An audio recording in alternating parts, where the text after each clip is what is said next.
Hello, everyone. I hope we are live. I'm a little bit rusty with this whole live streaming, but yeah, everything looking good. So let's get this started. Welcome, everyone. I know it has been a while since I last live streamed. We have a lot of reasons to actually start the streaming again. And the reason is the Pioneer Academy. We have a lot of new things that we build out. And I want to make this a regular thing, actually timed every Sunday. We will publish the times a little bit more precisely. And the purpose is to actually do what I called on the Pioneer Lens website, the Pioneer Academy Citizen Seminar. And what is the Citizen Seminar? We want to have a closer feedback loop with all of you guys to actually ask the questions. And you can ask questions here, of course, but I'm going to go through all of your questions, every citizen question on Pioneer Lands, and get order into it and make sure we can have a dialogue and evolve very quickly. So thanks for joining today. First, we have some questions already here. Why do some questions get archived after 2 weeks? From Roy. Yeah, sorry, Roy, that was kind of a bug. Well, not a bug, it was a false setting. We actually changed that now. They get archived after 3 months, I think, for citizens. And we should definitely get to the point where we answer every question every week, as long as you're a citizen. For members, they will get archived after, I think, 30 days. And members get it also answered if you get a lot of likes. Thanks for all the great content. Well, it's a pleasure. Hi from Italy. Hello to Italy. So great to have you guys here. Let's jump right into it. So we have 2 big sections today. The first one will be just responding and answering the citizen questions. And then the second, I want to talk about some strategies for Pioneer Land. So if you are normally used to Pioneer Alpha content, just want to hear, markets, the whole macro situation, Tesla, Nvidia, the Sunday session is a little bit more strategic, where we go through the academy. As you can see, some of the questions are Pioneer Alpha questions, but they can be political questions. We don't have politics today, it seems. I'm just responding to the system. And we have some Pioneer Lands questions, and Pioneer Lands, the segment of Pioneer Lands is all about how do we build the future? How do we actually engineer reality? How do we build the pillars of this new civilization? We will build with AI and with the pioneers. And so you can ask any question there. And I will also inject some structural insights, what we are working on today. So it's going to be very exciting. But let's get this started. Hi to Poland. We have Poland, we have Italy, we have everyone here, probably United States. So very good. The question we answer first is, let me just scroll through that. First start, who actually asked the question? Guy got 32 votes and is asking, any risks for Tesla shareholders if SpaceX IPO is carried out? That is a very good question. And I actually thought about this today after doing some research, because we have a very specific risk here. We have many risks. I would say 2 risks, 2 main risks. One overlooked that I think is actually a real risk. I will address it today. We'll probably have a dedicated video on this because it's an interesting problem. And the elephant in the room, will everyone sell their Tesla shares? And I think Tesla Economics on X did a survey on that, and he was a little bit surprised by the results. I wasn't too surprised. I said out of the gate, I do not think this is a problem. Because, first of all, there is enough capital out there. There's more than enough capital. We have too much capital in the world. So if you have stocks like SpaceX that has a very solid cash flow projection, a super strong business, by the way, Starlink and the launch business and the AI satellites coming up, the valuation will be pretty fundamentally backed, which means it sucks in a lot of institutional and structural money. So That's good. And Tesla is at the precipice of scaling into robotaxi, unlocking a new thing. So the market has a very good understanding of the Tesla case. And that means even if retail would pull out some money to get it into SpaceX, other people would fill the gap because there is a very good understanding of the market price of Tesla stock. And if it would just go down for technical reasons because someone withdraws money to put in something else, very unlikely that this actually creates a gap. Plus, now we know that a lot of retail investors are not going to sell their Tesla shares. So retail is getting more and more professionalized. Institutional is already professionalized. And when you invest in Tesla, it's a different bucket than SpaceX, even for personal people, right? So look at Cathie Woods and ARK. They have a space dedicated ETF, and then they or mutual fund, and then they have a robotics autonomy fund. And these are separate funds with separate budgets. So they're not overlapping. So that's why I think this is not a big problem, to be totally frank. But, oh, hi from Berlin. Hello to Berlin. My question about energy stocks was liked a lot and on top for a week and then archived.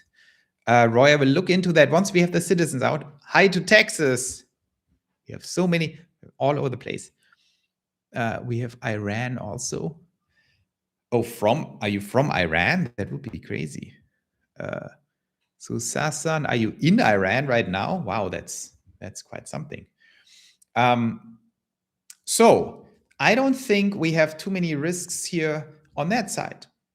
But there is another risk that I actually had to think about because someone asked a very interesting question.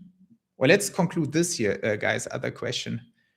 What are the odds of a SpaceX IPO this year? I think very high. SpaceX, as you probably saw on YouTube and X, they are preparing the version 3 launch of Starship as we speak, scheduled for April, which is a giant deal because version 3 is very likely the commercial version. Maybe there's a version 4, but version 3 is potentially going to come very close. And Starship then lowers the cost to orbit per kilogram to below $200 very quickly. And that unlocks the entire new space race for AI. So they need money. They need to raise capital. They need to do it now because they're kind of ready. And we know they're preparing the IPO as we speak. I think it's likely to happen mid of the year, very soon in the next 3 or 4 months. So let's get to the real risk because we are the academy here. You get the latest insights here about my thinking on these things. There is a real, very serious risk. Here's the risk. Someone asked me, Joe, what is happening to my LEAP call options on Tesla if there is a merger or an acquisition? So the latest thinking around that is there are all kinds of scenarios, but Alexandra, for example, Mertz, and also Herbert, they believe, I think it's very easy to see that SpaceX will become more valuable than Tesla out of the gate because there's a lot of hype. This is crazy what's happening. This thing might be 1.7 trillion, maybe go to 2 trillion. And I do think there's a very high probability at some point in time that these two companies merge into one. And that could be an acquisition of Tesla by SpaceX. It's totally speculative, but a lot of people believe it. And we are talking about scenarios and probabilities. So there is a real double-digit percentage risk that Tesla gets acquired by SpaceX. Now, what does it mean for Tesla shareholders? I think it's actually a good thing because we would get a premium and then get, SpaceX shares, so we don't lose anything. But if Tesla trades at 500, they might buy it for 550 or 600, especially if they're very highly valued. So then everyone who holds Tesla shares immediately gets this bump. You can even sell your Tesla shares before because then, it goes up vertically to the acquisition price and then flatlines there. And at some point it gets taken off the market. That's how it normally goes. So it's just free money for Tesla shareholders. You can then sell your Tesla shares or keep it and get SpaceX shares if that happens. But here's the risk. What happens to options in that scenario? And so what usually happens, and you guys can do more research, we can discuss it more. I'm just throwing in what usually happens. What usually happens with stock options is they get executed, they get accelerated. So if, let's say, SpaceX buys Tesla when Tesla is at 500 for a premium of 100 or 20% for 600 and your strike price is at 700, you probably lose all your money because it got executed below your strike price.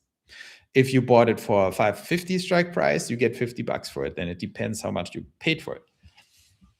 So long story short, we have to dig much deeper into that and figure it out. But especially because leap strategies for Tesla are a key strategy for me, this creates massive risk.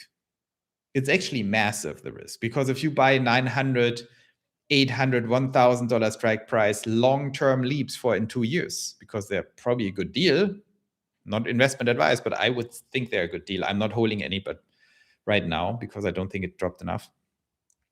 But if that's the case, there is a real risk these things lose all their value. And even if there's a rumor of an acquisition after SpaceX's life, it will heavily impact the leaps because everyone will panic sell.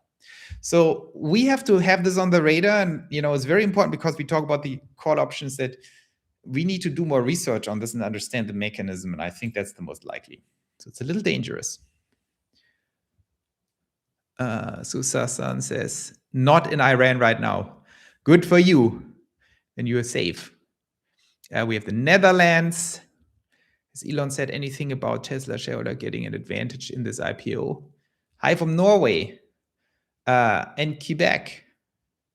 Wow, the whole world here. I don't think you can get any advantage, to be frank. I don't think there is a legal way of giving Tesla shareholders advantageous terms for the SpaceX IPO. Once the deal happens, of course, there's everything is possible, but not for the IPO, in my opinion. Do I see distinct advantages of buying SpaceX on the private equity markets before the IPO? That depends on the price you get. It's tricky to buy these shares because the terms, I looked into that, and the terms are that SpaceX has to approve you. So no one can just transfer their SpaceX shares without approval. So that needs to happen. So it's not easy to get them. And then, of course, the question is the price. If you can buy it for $1 trillion valuation right now, that's probably a good deal. If you buy it for 1.8 trillion, it's a tricky deal. Might go down after the IPO. So it's all a question of price, of course.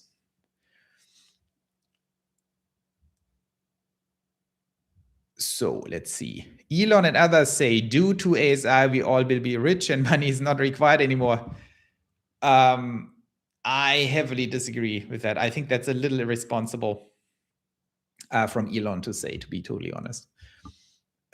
It's easy for him because he's not very poor.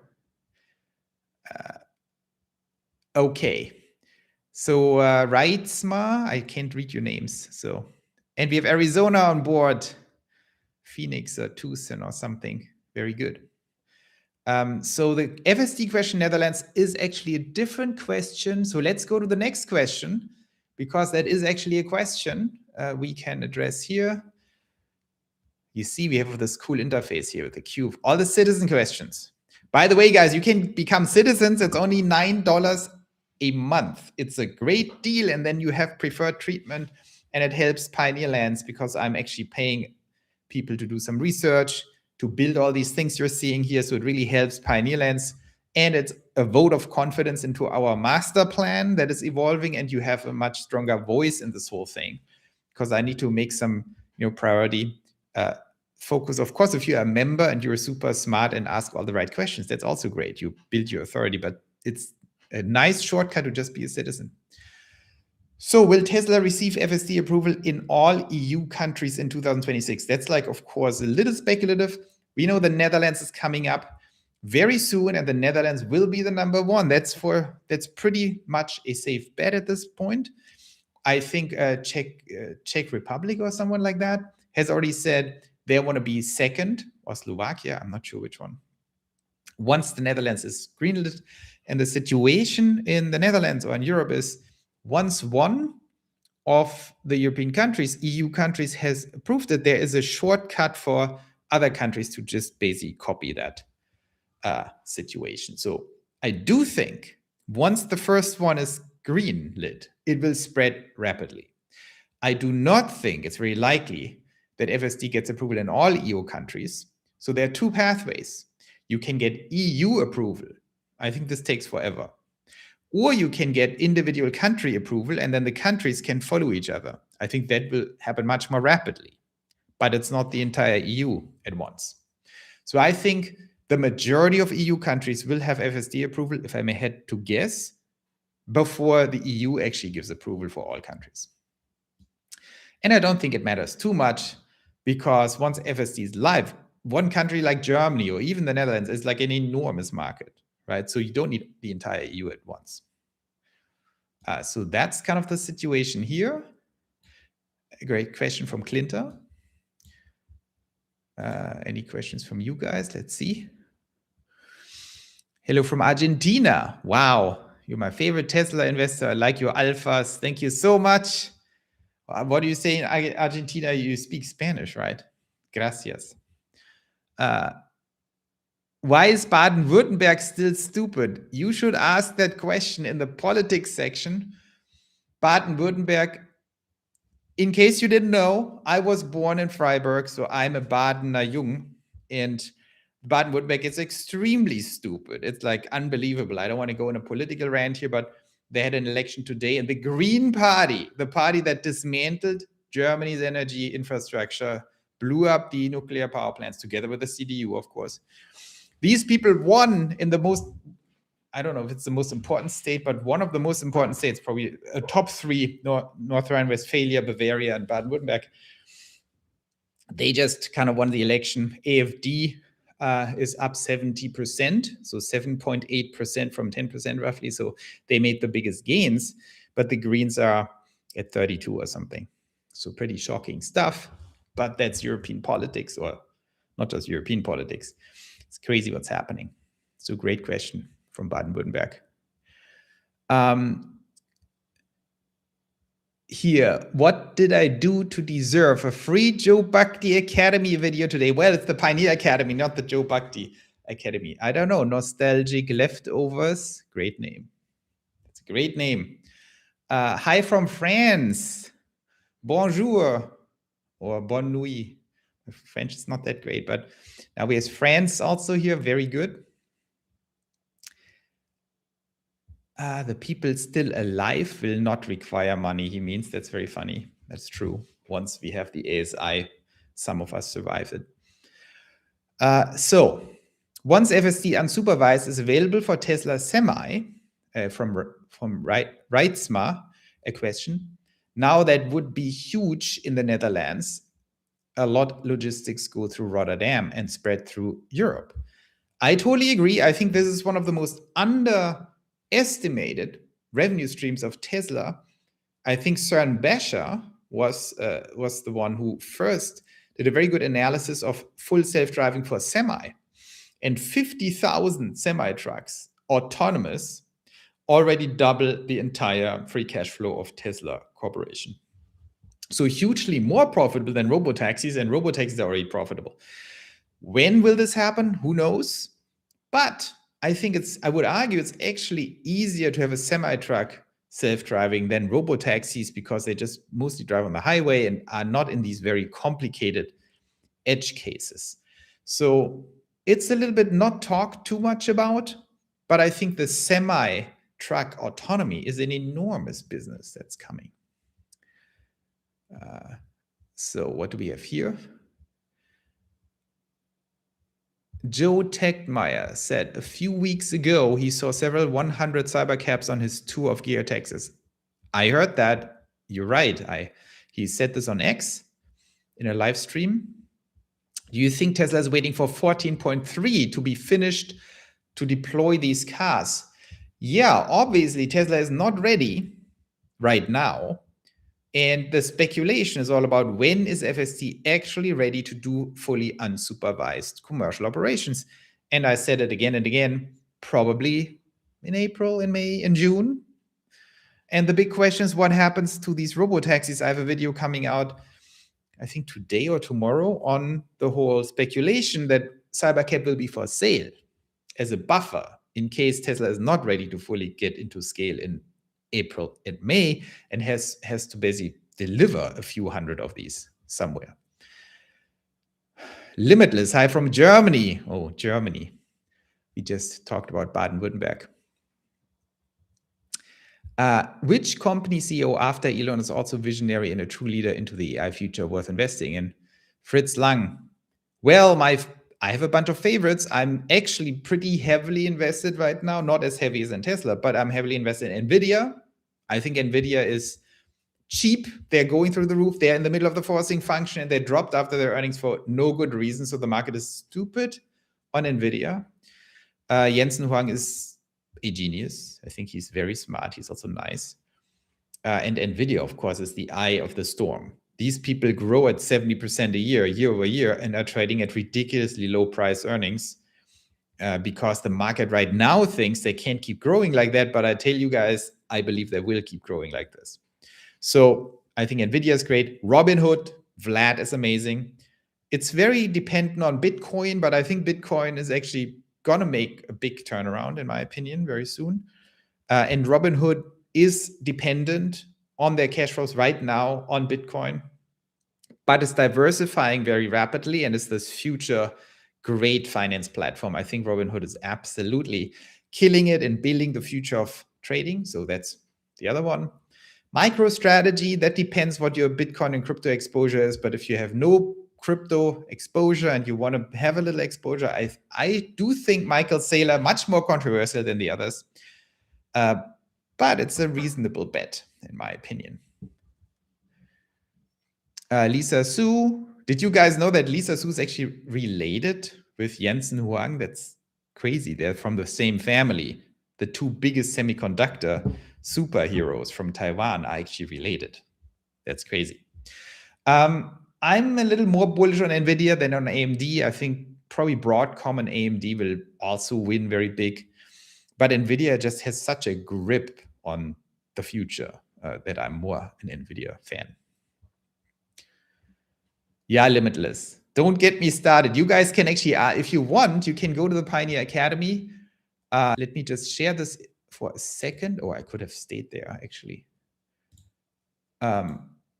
You can actually go to the Pioneer Academy at any point in time if you want. I can close this here just briefly.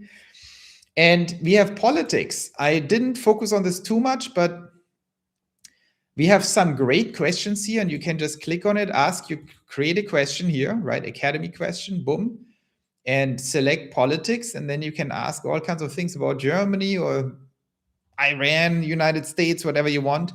If it's very market related, go here for macro. Everything that has to do with your stocks, even if it's politics, goes into Pioneer Alpha.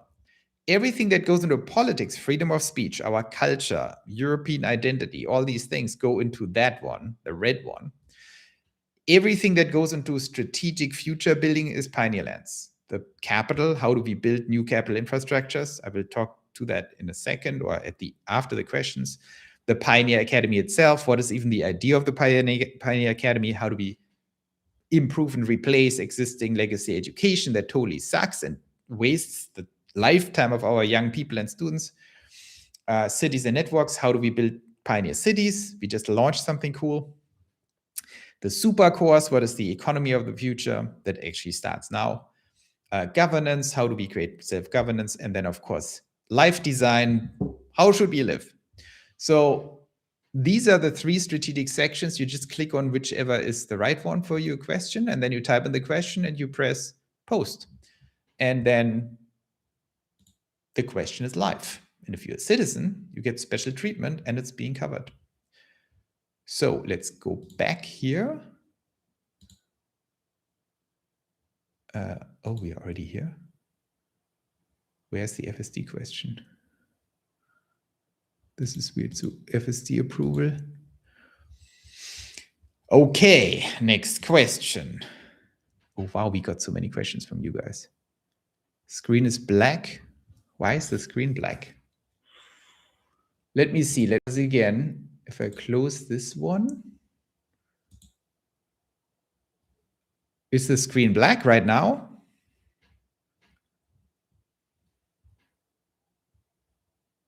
Looks good now. Oh, this is so tricky. So you're here. That's the Pioneer Academy. You go to pioneerlands.com .org, and then you click here.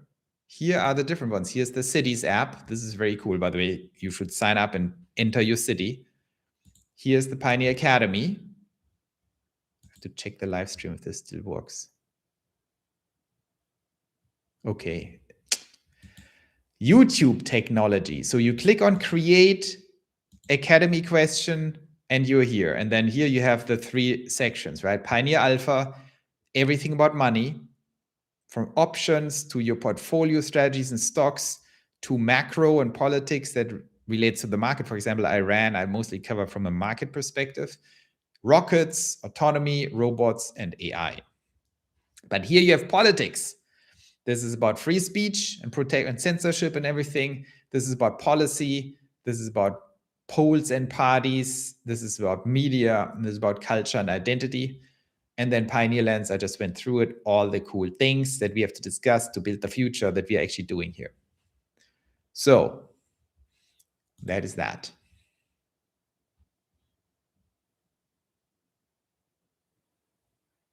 Neb Revel, you would do anything for pioneers. You would give your life. We don't need your life. It's not that bad yet.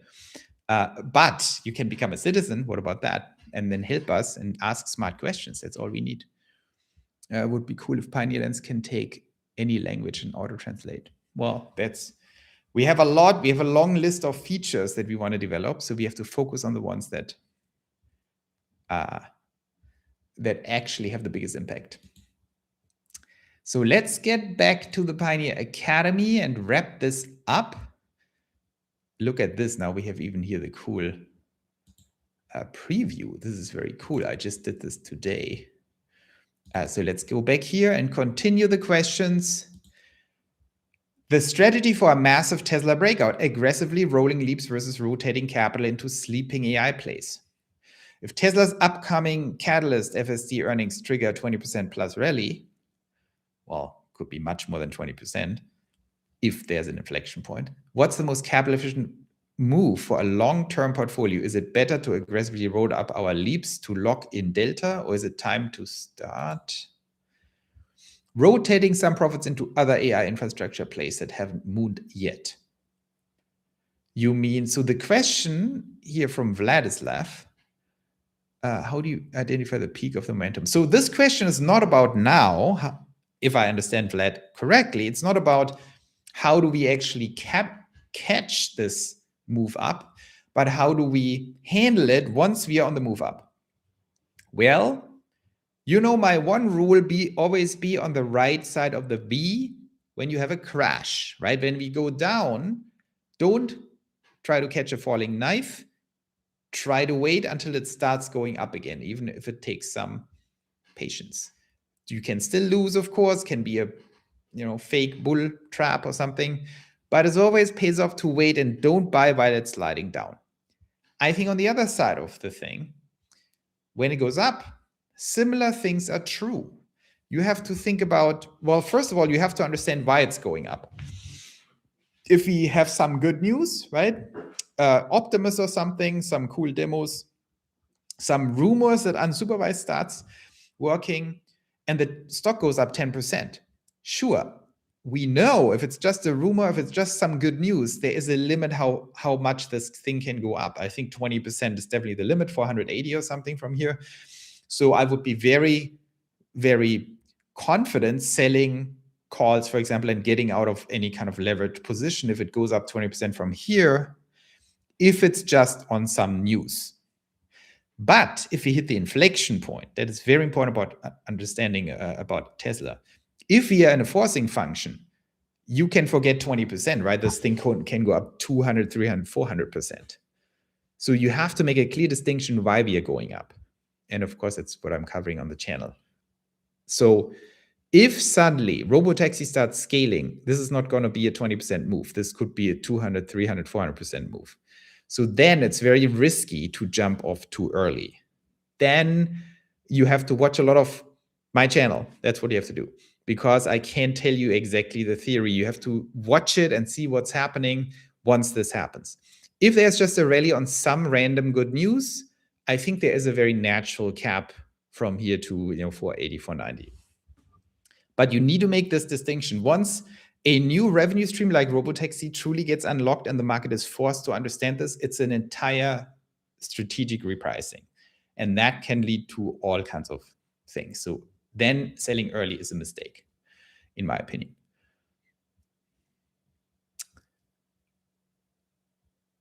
So do you think we go over 600 this year still? Yes, I think we go way above 600 if we scale. If Robotaxi scales above 2000 unsupervised and then goes up, I think then we go much higher than 600. So the main risk is that we are not doing that for whatever reason. It would be bad. It's literally insane what happened to Germany over the last 15 years. That is very true. Not just Germany, but especially Germany. I was into politics until a few years ago. Well, what do they say, especially in Germany? You might not care about politics, but politics cares about you. That's the problem. Exactly. As an investor and entrepreneur, we don't have a choice. We have to deal with it. It's like when I'm getting screamed at on X because I'm posting about Iran and my hypothesis, what's the most likely outcome. A lot of people are deranged. They're just attacking me and saying, oh, you're whatever, from all sides. From all sides. Very interesting. But we have no choice. I have to understand what the market is going to do. So I need to come up with scenarios, and I share it on X or on YouTube. Because that's my way of doing things. I get also smart comments, so I will keep doing it. And the same with German politics or general politics. Nostalgic leftovers. Your channel is one of my favorites. Well, that's very nice to hear. Thank you. Which earnings report would show the hypothetical April cybercap revenues? I don't think revenues will be the key in the Q2 earnings report.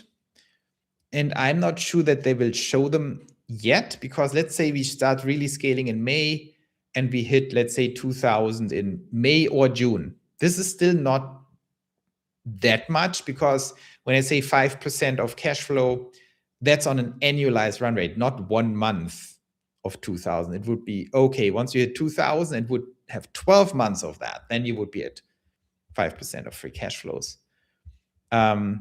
So it will be insignificant in the Q2 earnings report, even if we scale. But then in the Q3 and Q4, it becomes very significant. Bonjour from the Republic of Alberta. It's very funny. Your thoughts on Tesla and country with 4 months of cold weather? What do you mean? Like in the snow? I don't know. How is political tensions in Germany today? Are they getting more polarized?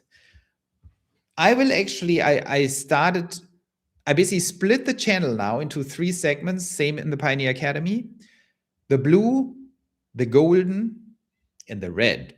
The blue is Pioneer Alpha. How do we make money? How do we understand the markets? How do we anticipate AGI and the age of robots and AI and convert it into Alpha?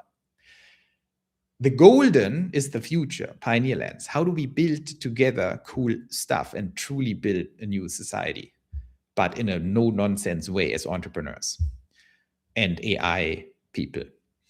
And red is politics. So I will, it's not red, it's like magenta.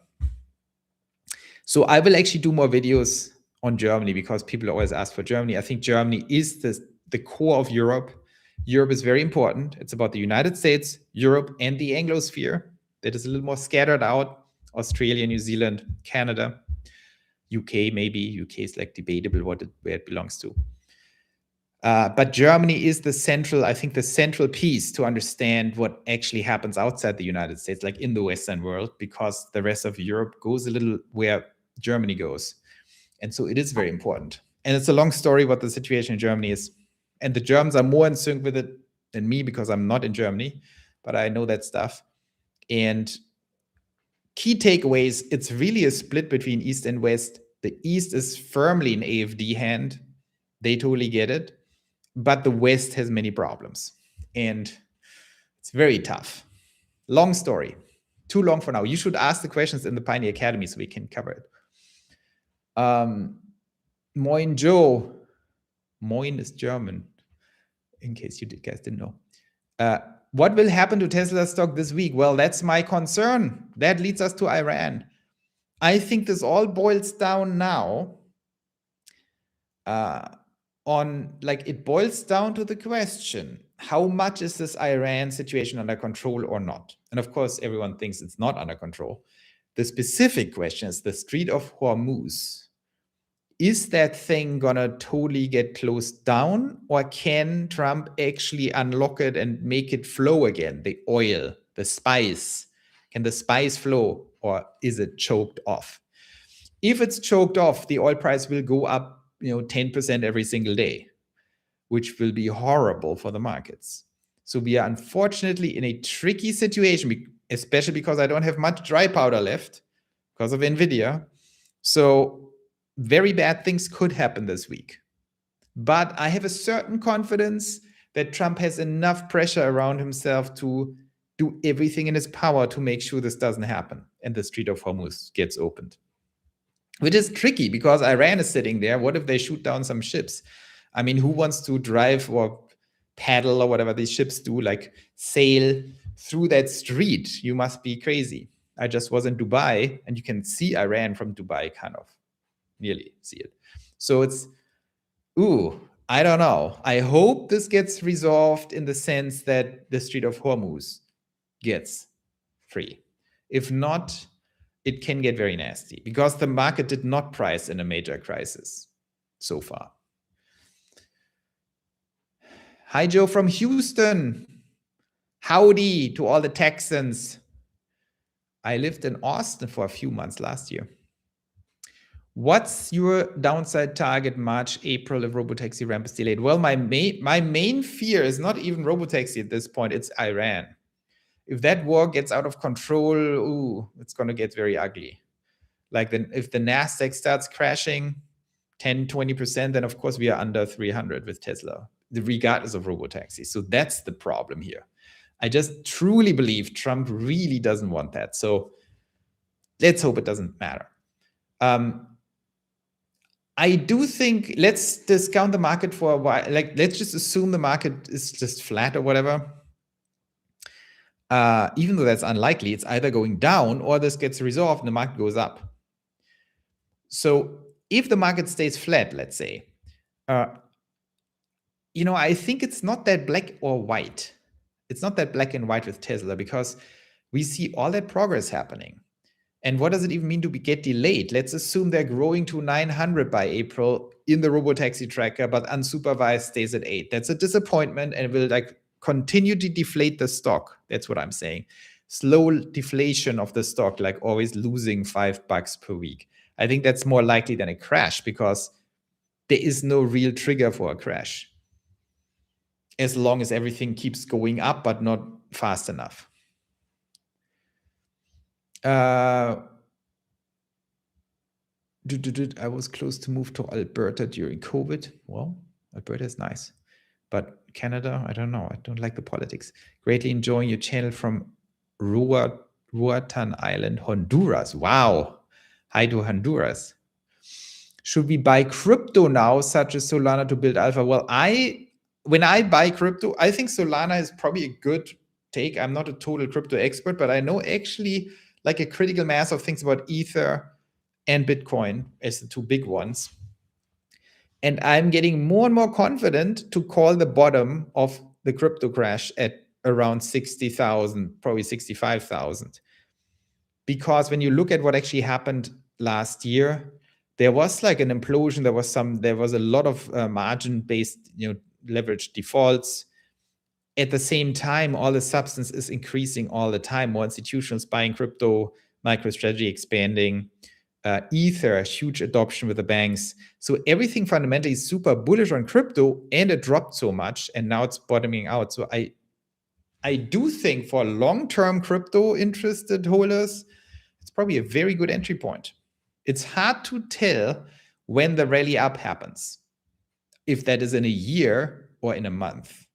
That is the one thing where I'm not too sure with crypto. So you need to have a very long-term horizon, but I do think it's a good entry point. The war doesn't seem to be turning down this week, at least. Yes, I totally agree.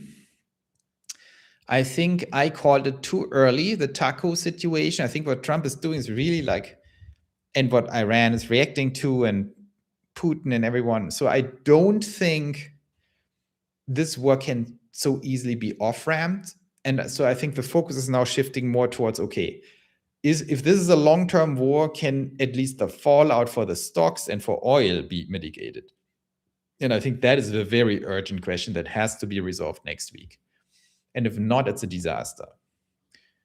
And because it's such a huge disaster, if it cannot be resolved, I have high confidence that it will be resolved. And Trump's really pushing this. The first ship went through the Strait of Hormuz again.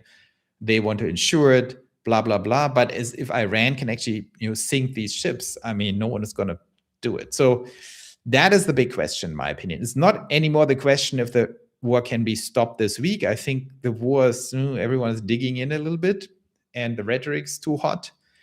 So the question is really, can we mitigate the oil situation? Iran situation apparently highly affects Korean RAM production. Well, yeah, the SK people.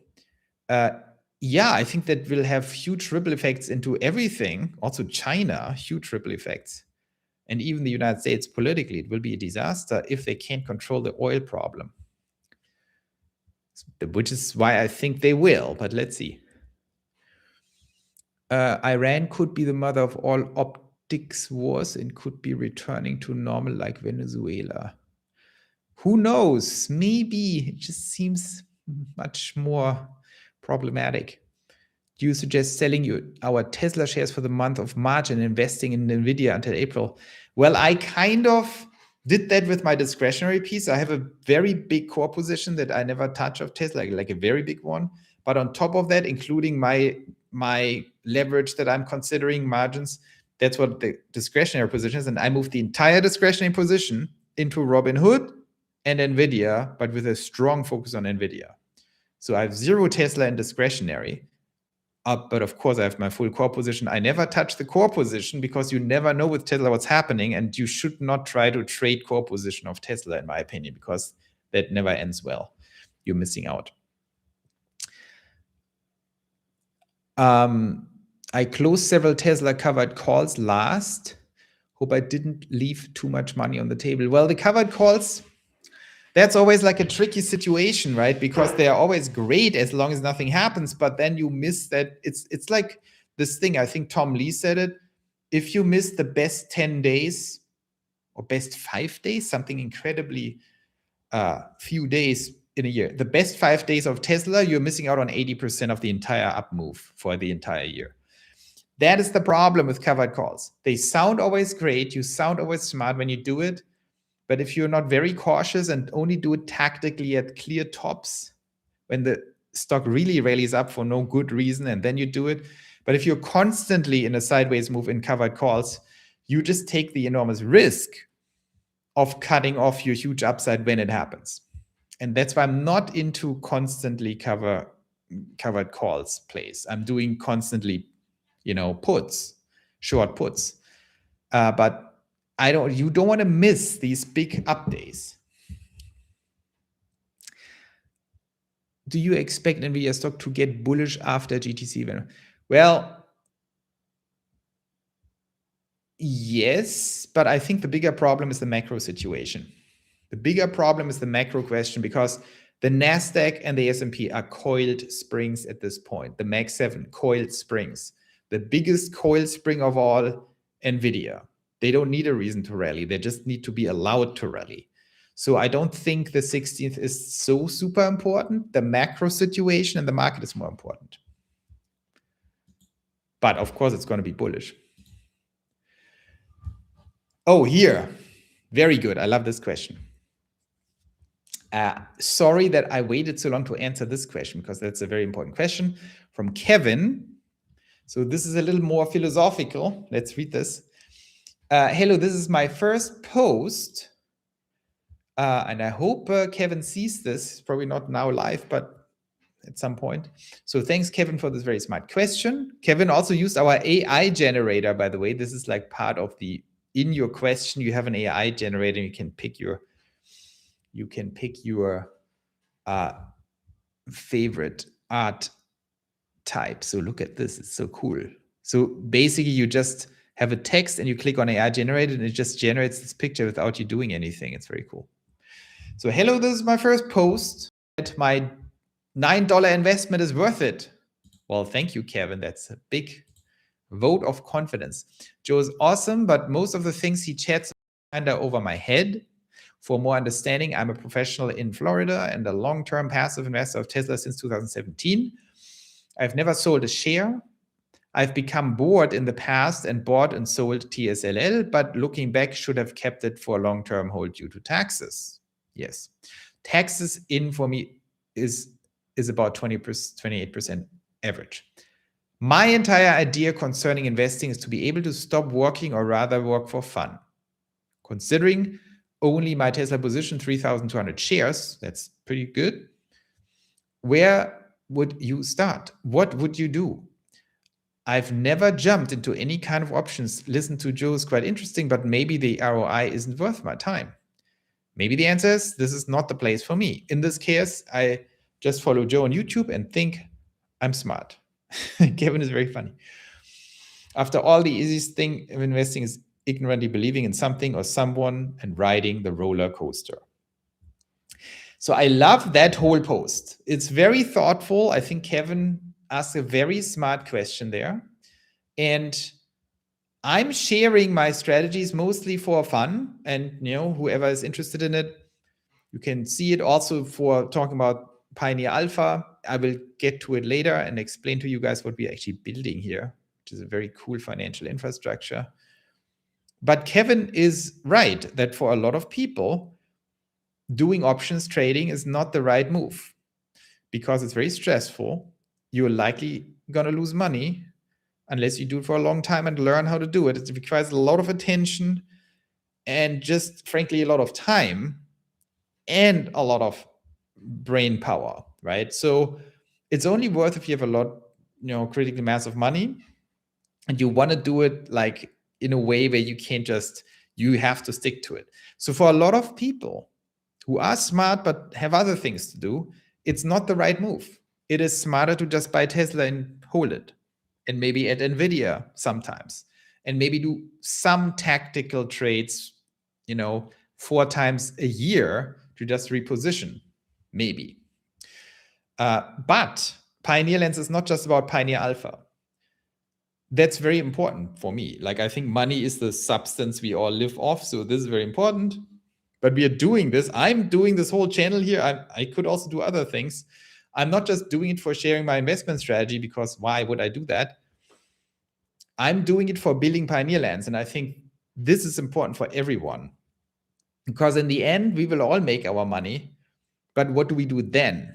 Especially given the larger macro situation with AGI, with politics getting more and more unhinged, with society having many, many problems.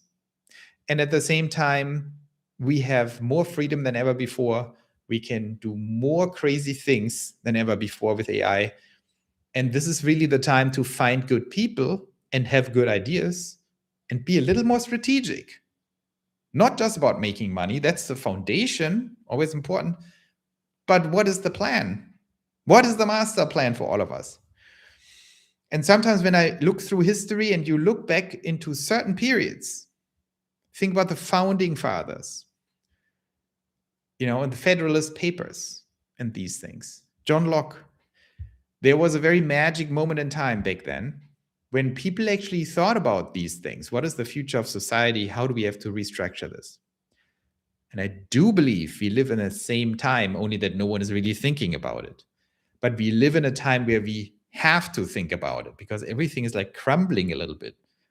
And at the same time, we have insane new opportunities.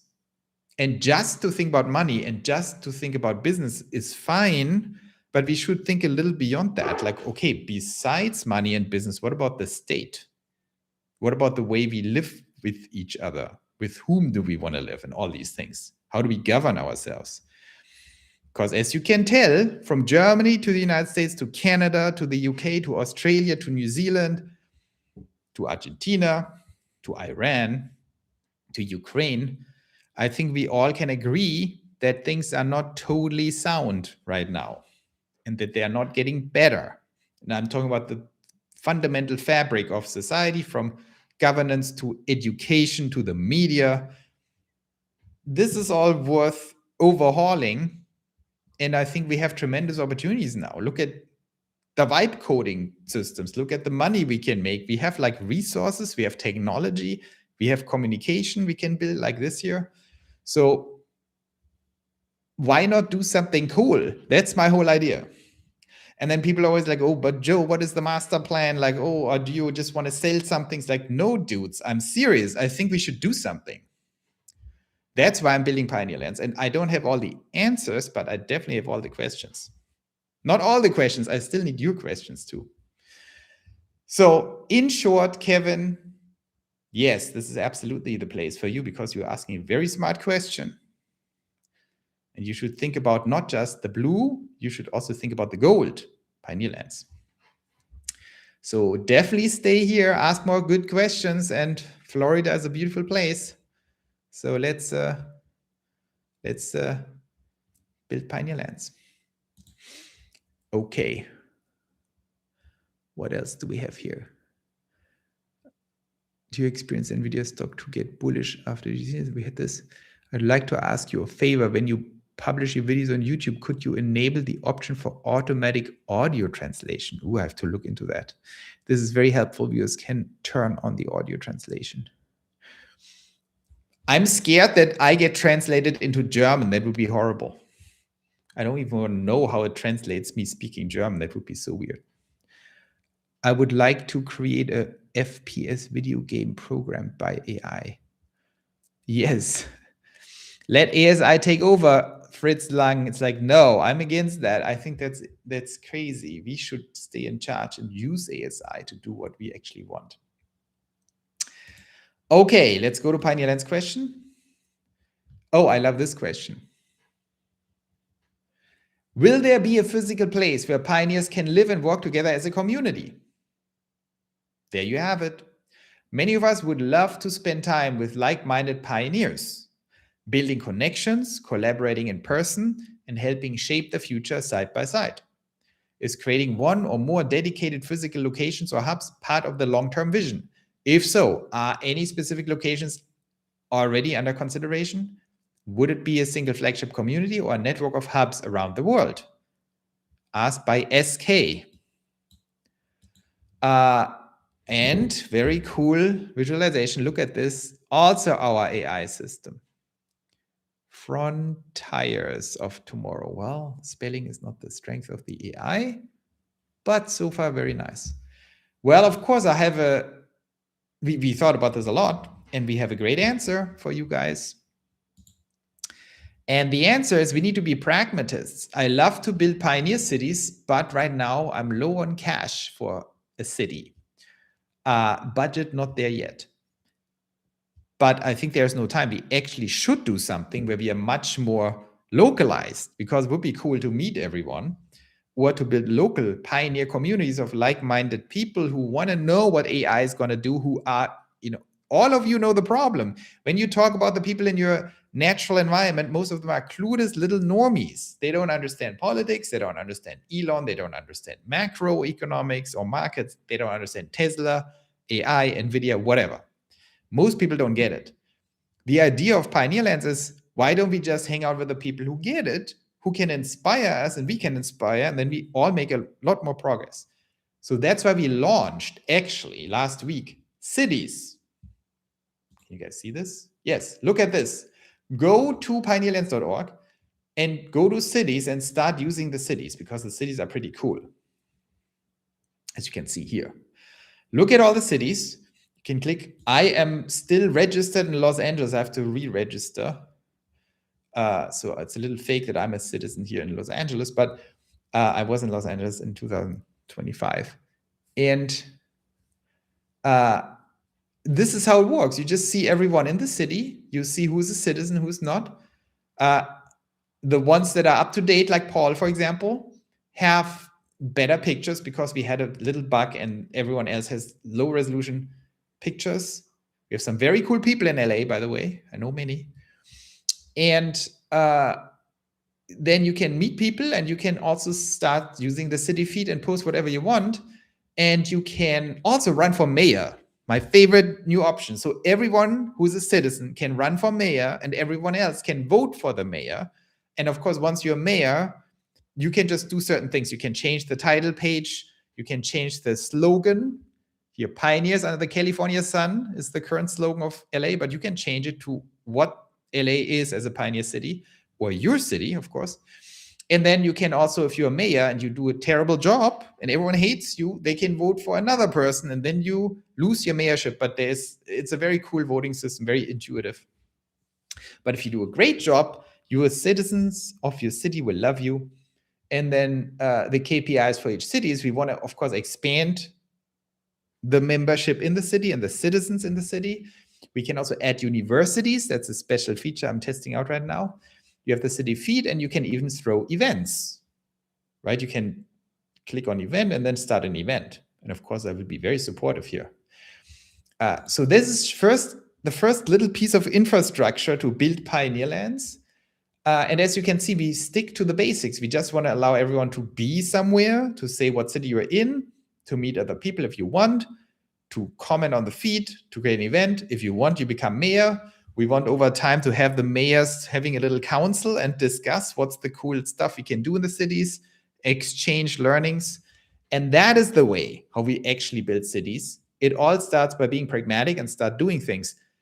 If a city has 10,000 citizens or something and we have too much money, we can still go out of the city.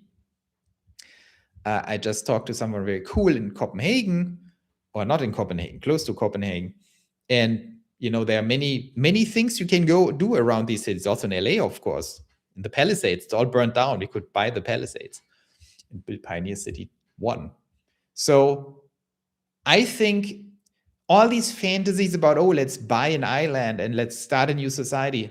I think we have to start on the other side of the equation. We have to start actually meeting each other and actually meeting people and actually developing a culture of pioneers and actually learning from each other and actually creating value and our mini economy where every pioneer in a pioneer city becomes richer. That is the foundation of everything. Prosperity and freedom for the pioneers. That can be prototyped in the cities. We have to figure a bunch of things out. Once you meet other people, everyone goes away and is more inspired and learns more and invests better and does smart things. The rest is easy. The rest is just hardware, houses and stuff. So that's what my job is, right? Just to provide a little bit of video here, organize events like this, the Sunday Pioneer Academy. Every Sunday we will do this now. Inspire you guys to also check these things out, inspire you guys to ask questions, because now you can go on Pioneer Lands, right? Now that you know about the cities, you can use the cities, but you can also go to the Pioneer Academy. You can create a question here, Academy question. Say, Joe, you go to Pioneer Lands and click on, where is it? Cities and networks, and ask a question like Pioneer Cities. I live in London or something. I live in Stockholm. I live in Tehran. Hopefully not, but you live there. Like, you can ask your question like, well, I have a question. How is it supposed to work? Like, I want to run for mayor. What does it even mean?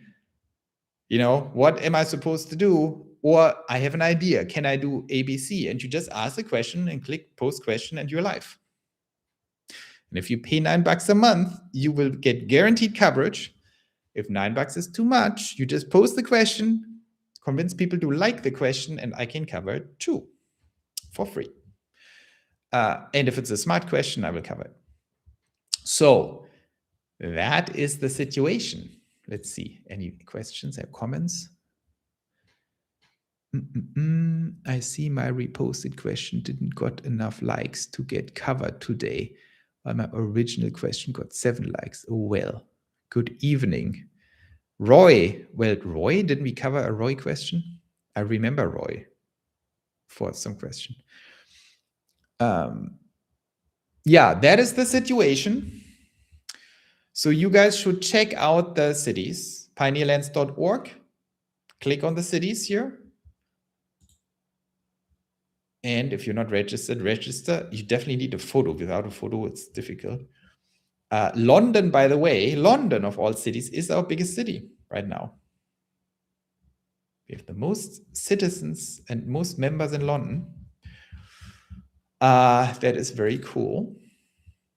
And the biggest country is the United States, of course, not surprising, 770. How many in Canada? Let me go back. We have 116 in Canada. We have 2 Mexicans. Who are our Mexican heroes? Let's see. Gil and Joel. That doesn't sound very Mexican. It sounds like American refugees. Joel and Jill. And then we have Oceania. That's weird. Australia of 84. See, so we are spread all over the place. That is the situation. We even have Thailand, 8 in Thailand. That's pretty good. 7 in Thailand. Banglamuk. And 8 without a city. There you have it. So many questions on onboarding Pioneerland's website. I think you don't have to, I will look into that. You don't have to answer all the questions. You can do it later. There should be only 1 page of required, just your city and name. The rest is kind of a long-term thing that we want to use to actually match people a little bit better. Great work getting these people together. Well, thank you, Asaf. Trying our best here.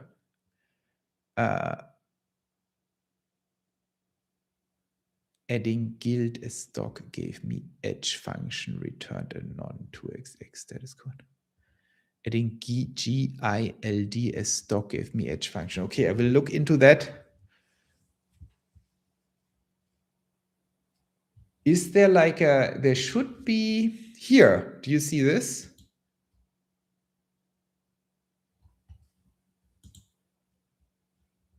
There's a little talk bubble on the lower right that you can use here, and you can just submit this.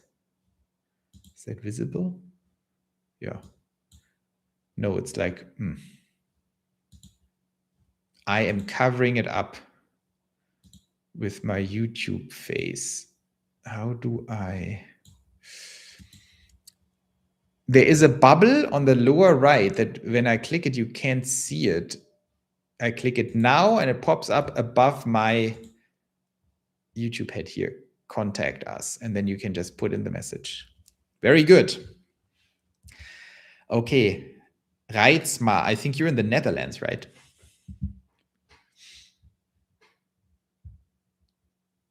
So that is the situation.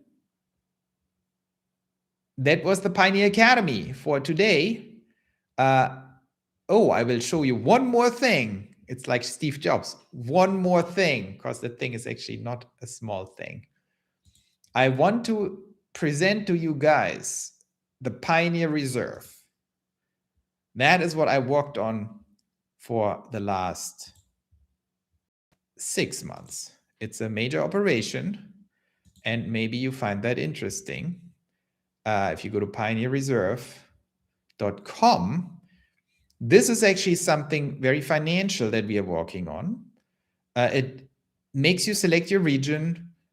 That's actually a problem for some of you probably. So right now it's restricted to only people who are, I actually have to, for compliance, get you back here, click on this stuff. For all of you who are not accredited or qualified investors, I need to hide a bunch of stuff. You need to stay very compliant here and only talk about the actual Pioneer Reserve and not any securities offerings. So I got it now. Here you have it. So this is the website that I normally use when I talk about Pioneer Alpha. It's very important for compliance reasons that there is no public solicitation of any kind of securities, Pioneer bonds, and so on and so forth. So I hid all of that. And this video is not about this. It's about presenting to you guys what this actually is from a Pioneer Lens perspective, what the idea is and why am I doing this. So here it is. So prepare yourself. This is going to be a little bit a journey into the deep end of the future of finance. So here you see the Pioneer Reserve. You see my performance of my model portfolio and my virtual bonds that are not real bonds. They are simulated bonds based on a real portfolio. So let me explain what the Pioneer Reserve is. The Pioneer Reserve is a portfolio, is an infrastructure. Technically, it's a Luxembourg securitization company that I founded. And that is actually regulated. That's always the case in Luxembourg. That's why it's the gold standard in the world for things like that. There's government oversight over certain things. And so money goes into the reserve. My money goes into the reserve for the virtual bonds. But the reserve also issues bonds to other people who want to buy the bonds. And the bond money goes into the reserve. And why do we do this? What is the purpose of the reserve? Well, you have different types of bonds, and the reserve does something very cool. Wait, let me see what's happening here. Something is not... Is that the latest? Oh, let me see. This should be... This is not the latest. Let me just check this out. Maybe I have to show you the actual development version for these visualizations to make this a little bit more clear. Pioneer Reserve. So you understand the exact point. Let me see. Here is the website. Yeah, this is not the latest version. Sorry, guys. We have to go to Lovable. Now you get of this whole thing. Here's actually the latest version of the Pioneer Reserve. Here we engineer the future, actually. So what you see here is the portfolio. And this is since September 1st, 2025, which is when I actually started modeling out the virtual or tracking the virtual bond based on the portfolio. So here you see the raw gross portfolio, which I did a pretty good job last year, but doesn't matter. You see, we are actually up 113% since September 1st. So got a little lucky there. Normally that doesn't happen like this, but 113% up since September 1st, since we started tracking the whole situation on the raw portfolio. You understand, that's the Pioneer Alpha portfolio that is now being transferred inside that Luxembourg securitization vehicle in the form of virtual bonds, and then also bonds that external investors buy, and the external money goes on top of that into a singular portfolio. But here's the actual point. Here's what's so important about this. What this does is the bonds themselves are separate contracts. So when investors buy the bonds issued by the Pioneer Reserve, these bonds have different terms. They are not just linked to the portfolio. So if the portfolio goes up 500%, the bonds don't get 500%. The bonds have a different term. The bonds are capped to the upside. There are multiple types of bonds, but there is a G45, a growth 45 bond, for example. I don't make it too complicated, but it's capped at 45% per year. So the bondholders of the G45 bond can make up to 3 times their money in 3 years. It's a 3-year maturity. At the same time, it's also a certain floor in the bond. But more importantly, it's the reserve mechanism. That's why the whole thing is called the Pioneer Reserve. The big picture, the big idea I had like 7 months or something ago, before I started working on it, is this.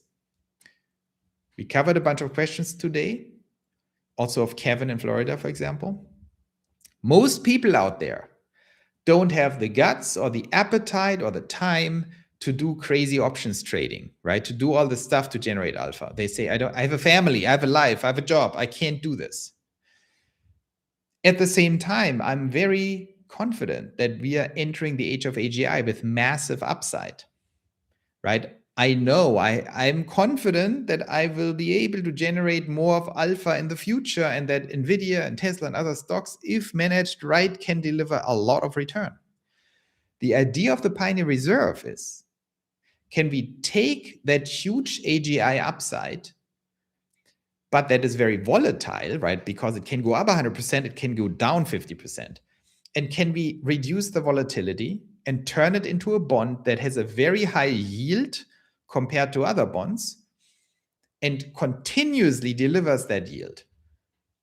Like, imagine a bond, and as I said, this is not a solicitation to buy any security. I'm not talking here as a bond salesman. I'm telling you just the mechanics and why this is important for Pioneer Lands and what we do as a corporation with Pioneer Reserve. So this has nothing to do with explaining any bond terms for anyone who wants to buy them. It's for you guys to understand why we are doing the Pioneer Reserve. So if we can translate that entire upside into a more steady stream of yield and make a deal with the investors who buy the bonds, and the deal is, if we can generate way more than the cap of the bond, then the Pioneer Reserve makes that money and can use it to build Pioneer Lands. But if we make less than the target yield of the bond, we will use that reserve, that excess that we generated, to push it back into the bond. And so the bond gets subsidized by the reserve in bad times. But in good times, the bond subsidizes the reserve. You understand what I mean? Tesla goes up 200% because we capture a huge write-up. The bond only has to go up 30% a year. That is the deal with the G45, between 30 and 45% a year. Maximum 45%, target 30%. If the portfolio goes up more than 45% that year, it goes into the reserve. But if in the next year the portfolio goes down 10%, the reserve has to get pumped back into the bond. The effect, and that's what we simulated here in reality since September, we can keep the bond in that range that is a very high yield for a bond, but is stabilized. And as you can see, the bond can never exceed more, even though the portfolio exceeded this by a lot. And we are building the reserve. And here you see the reserve flows, right? So every week we look at it, and here in week 1, we made more money than the bond needs. And so we build up the reserve. The next week, again, we build it up. You see the blue line is the reserve line, how much money is in the reserve. And this year, since we performed badly because of Tesla going down, even though I generate alpha over Tesla all the time, I'm still going a little bit down. You see that the reserve is shrinking, right? The reserve is shrinking. We are losing. We have to pump money back into that virtual bond. But the bond keeps going up. This is the 30% a year line. So as long as we stay over the 30% a year line, we are green every single week. There will be weeks where we are red probably, but we can catch up. So I hope that makes sense. But it's a financial engineering exercise that's now real, because that thing exists in Luxembourg. We are starting to issue real bonds, raising real money, showcasing and validating that thesis. And over time, hopefully, get to a point where we can keep that corridor for a very long time or forever, and be the only financial instrument in the world that manages to get that high of a yield continuously in a bond back to bondholders. And again, this is not selling anyone here on the bonds. It's not a promise on the bonds. It is an explanation to you guys under a corporate explanation what the purpose of that corporation is. So number one purpose is make the bondholders happy and manage the portfolio and manage the reserve, so we keep in the corridor and we are the best bond in the world. Again, not a promise, but an objective, okay? I'm talking to you guys as stakeholders, kind of, because you're Pioneer Lands members, and this whole thing on the back end benefits also Pioneer Lands. So you understand the product, you understand the objective of this company. It's a company that translates the upside of AGI into a stabilized yield. That is the mission, at least. Not a promise, it's the mission of the company that I will work very hard to keep. And if we do that, this is a very powerful financial product that can attract a lot of capital into the Pioneer Reserve. And we did a lot of work on the accounting systems and everything to actually make this here happen. These are all live systems and real numbers. And now, finally, we get to the interesting point.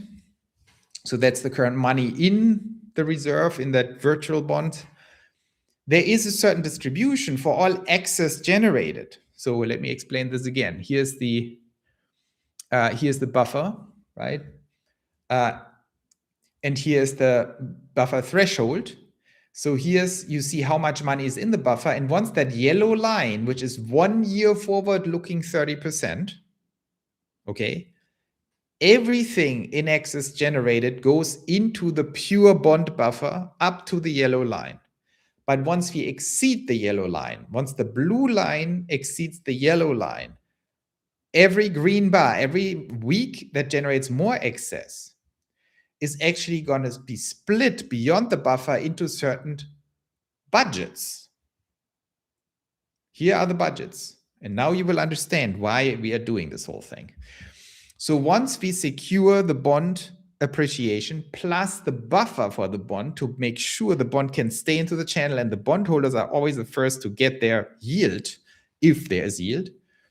But once you exceed that yellow line, there are more silos or segments the money goes into. The first one is future bonds. Of course, you want to expand it and issue more bonds. And so that money, this excess generated here, goes into future bonds.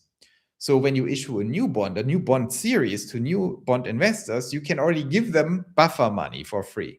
You say, here you already get 100,000 or 200,000 or a million in buffer money when you buy the bond, which is already your kind of returns that are on top of the bond already in. Then distribution, that's for distribution partners, especially in the United States, who help us actually, build the distribution for the bonds. So these are all, this is the buffer that goes into the bonds. This is the buffer for future bond issuance. This is distribution buffer. But now we're talking operational budgets. So these operational budgets go into research and operations. And what is research? Research is stuff that also will get published on YouTube. It's all the research into the different areas of Pioneer Lands, right? Where we actually talk about AI and robots and rockets and all these things. And the Pioneer Reserve will be a great way of actually boosting the quality of this research. And then operations, that's just marketing and all kinds of things. So the big picture is here we are building something, and I hope that's not too technical, the whole thing, but we're building something with very high yield, potentially, attracting a lot of capital, if this works. And the excess goes right into Pioneer Lands by building the knowledge base of the future. Because our job with the research budget is to hire more smart people and actually dig deeper into robotaxi, into Tesla, into Nvidia, into space, AI stations, all kinds of stuff. And then we have something very cool that helps the world. It stabilizes AI returns for bondholders and investors who want to get exposure to the AI thesis without the crazy volatility, but with very high yield. And it allows us to build the foundation of Pioneer Lands, the capital foundations. So that was my little surprise for today. I just wanted to throw that in for good measure. So you see, I'm not lazy. We're working on very cool things. This is the key chart here, the new corridor of return. And that is happening on the side. Let's see.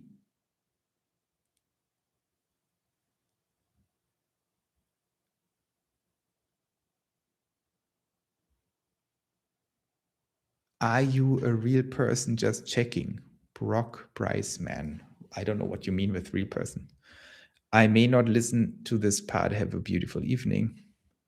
Really enjoyed your video on MicroStrategy. Yes. Yeah, Mark, if you have to be a qualified investor to see the page for regulatory reasons. Yeah, MicroStrategy. is something I find very interesting. I had a great video with CERN. Maybe I should do a follow-up with CERN. Basha, he was very good in explaining this. And actually, MicroStrategy was partially a inspiration for the Pioneer Reserve, by the way, to work on this. So I hope you guys found this interesting. Now you know all the secrets that are happening here. We are working on a big thing. This whole Pioneer Reserve and the first bonds are launching very soon. I mean, the reserve is live. And I will keep you updated on that too, because that will define the future of Pioneer Lands and build the capital foundation.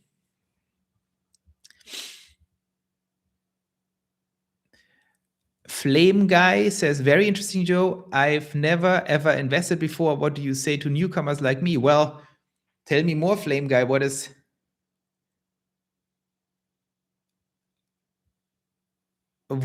tell me more. I don't know. Like, you have no stocks, no investments at all?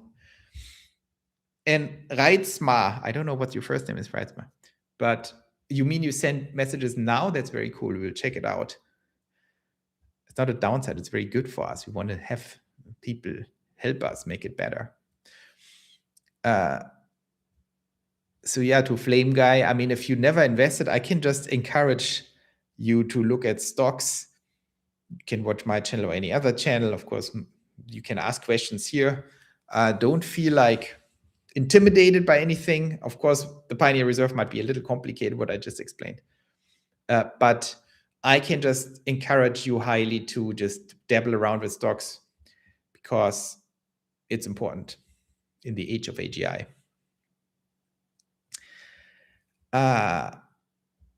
Can investors in the Middle East access this product? You can always, especially if you're a Pioneer Lands member, you can ping me on Pioneer Reserve. There is like rest of world, and you can write something there. There are lots of regulations, so we need to first learn where you are exactly so we can read up on the regulations before we can say anything about that. But the Middle East is normally not too complicated, so maybe yes, you have to write us exactly where you are, and we will definitely help you figure it out.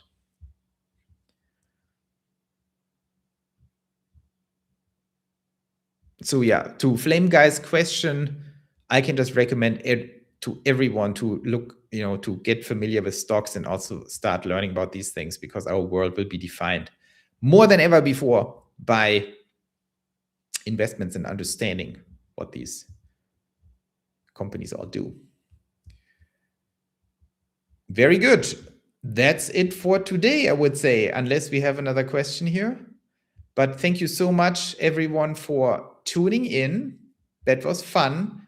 I will really try to keep this up every Sunday at the same time. Let's see what the time, something around 1 p.m. Eastern time, 7 p.m. CET, Central European time. So that's what we are trying to get to, 10 a.m. Pacific time. And so Flame Guy, it depends. It depends if you are qualified if you're in the United States. Pioneer Reserve might be a good thing. I can talk to Americans more freely because America has the best regulations around this. And we also have the lowest minimum for Americans. But I can't talk too much about this because these are like public things. If you're American, you can just go on the website. There is a way to get in touch with me. Very easy to connect and ask me any question you want.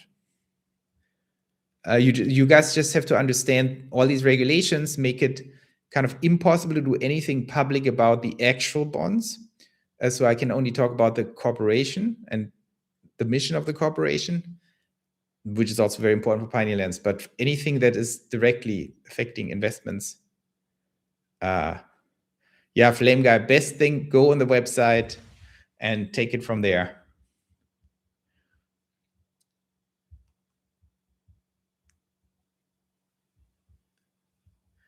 An ETF, we discussed also a fund or an ETF, a hedge fund or an ETF. But I'm like, I have my own money, I'm trading. I don't really do this to make like a lot of money or something. it's really a real thing. It's not just a financial product. The point of the Pioneer Reserve is really to create a mechanism that has civilizational impact on a very large scale if it works. And a fund can never do that. A bond can do it, because a bond is a very different thing. A bond is a much more sophisticated product from a financial and civilizational perspective, because a bond changes the relationship between the issuer and the investor. It's basically much more beneficial in a way for investors because it's a bond. And so it pushes all the responsibility to the company, to the issuer, whereas a fund just says, oh, you're an equity holder, right? A fund is just, I'm doing stuff, you can buy into my stuff and you become kind of a co-owner of my stuff, which means if I lose a lot of money, you lose a lot of money. If I make a lot of money, you make a lot of money. But a bond is more sophisticated. A bond says, no, that's a separate contract between the Pioneer Reserve and you. And that separate contract doesn't make you an equity holder. It is a certain liability of the company. So I'm not going to go into all the terms, but the idea is you want to decouple the actual production of value in the Pioneer Reserve and the receival of yield on the other side.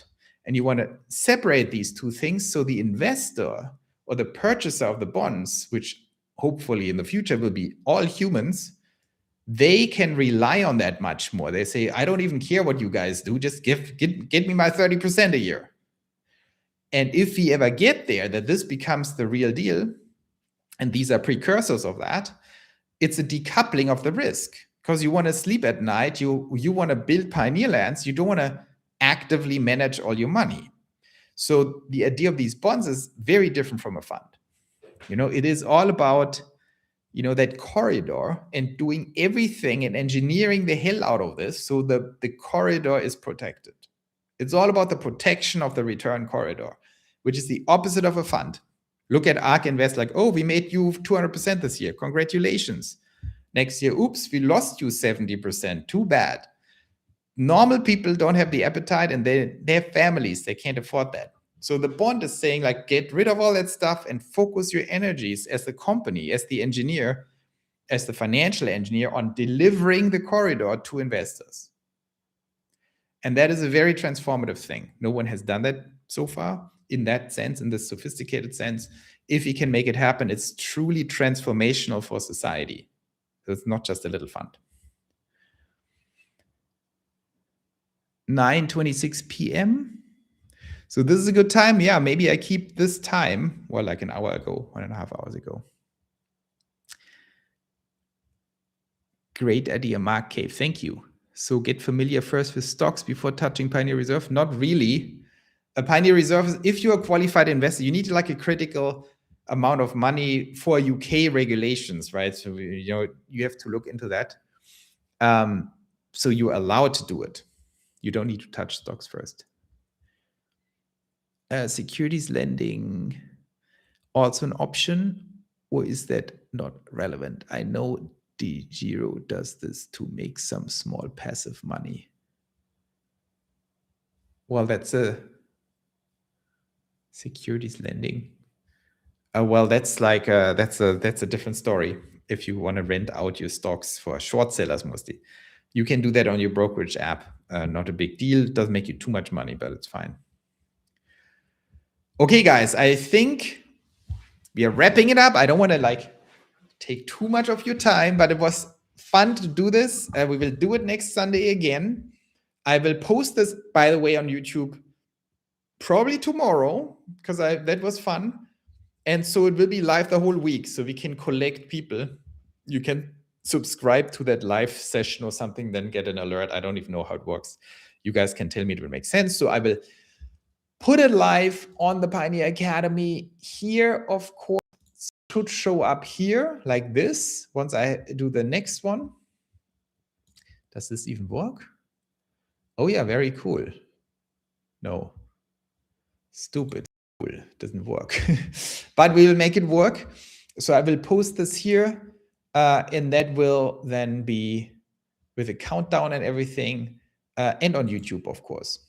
So I hope everyone liked this, and See you, of course, in the videos every day, but see you live next week, Sunday. And of course, feel free to ask your questions. Use that amazing Pioneer Academy we have here and ask your questions. 2:30 in LA. Victor should also join LA City, the Pioneer City. You saw probably how it works. Click on City and register, and then we organize something in LA. What about that? Okay, very good. Thank you guys so much. The world is our oyster. You see the world here? 10:30 p.m. in Italy. And yeah, see you next week. Thank you so much for tuning in. Bye. Exactly 90 minutes. Very good. See you guys.